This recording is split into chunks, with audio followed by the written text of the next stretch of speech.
Hello guys, good morning.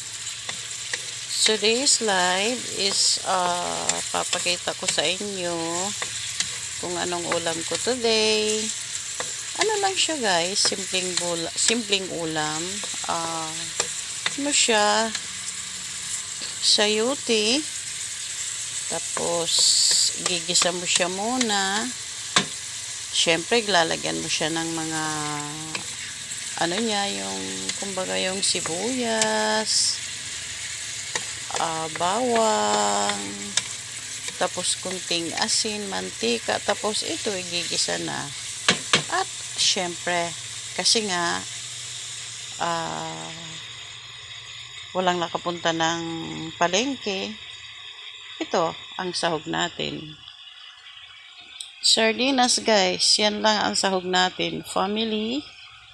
Family's brand. Yun lang guys.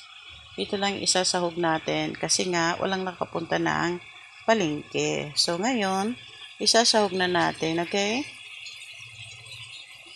Yan. Ganyan lang kasimple. Mga simpleng ulam ba? Mga simpleng ulam. Kumbaga, pagka tinatamad ka na pagka wala ng budget,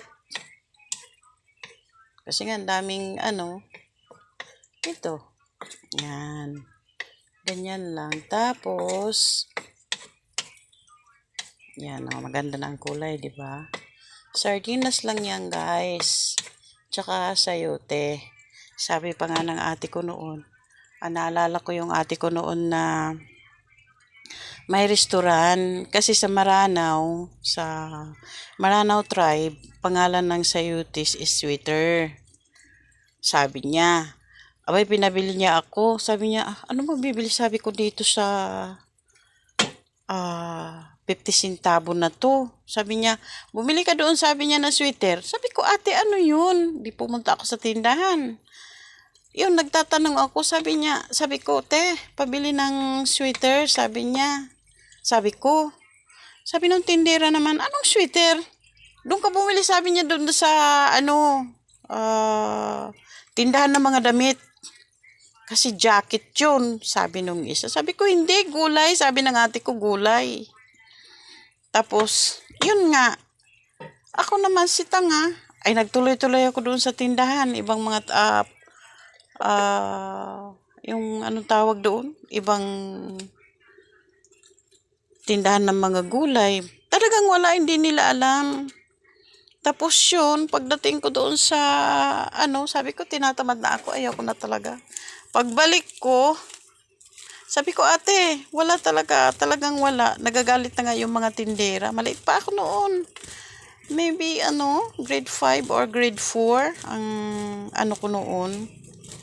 Tapos sabi niya, ay, katanga-tanga mo, sabi niya. Gulay yun. Tapos yun na nga, sumama ako. Sabi niya, halika, sabi niya. Para pagbili mo sa sunod, malalaman mo na kung anong ibig sabihin doon. Ay, naku, pagdating namin doon sa, ale, sabi niya, pabili ng ganito, ganyan, ganun. OMG, sabi ko, kako, sayote. Sabi ko, ate, bakit ganun? Wala tayo sa Marawi. Dito tayo sa Davao. Kaya sabi ko, dapat, sinabi mo sa akin na sayote, para madali lang. Kasi wala akong maintindihan dyan sa Kasi nga si ate ko sa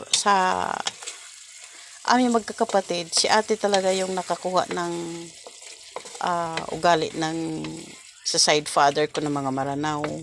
Ayan guys, so ang bango-bango na, ang sarap-sarap na guys. Ito na yun. Tikman yung sabaw.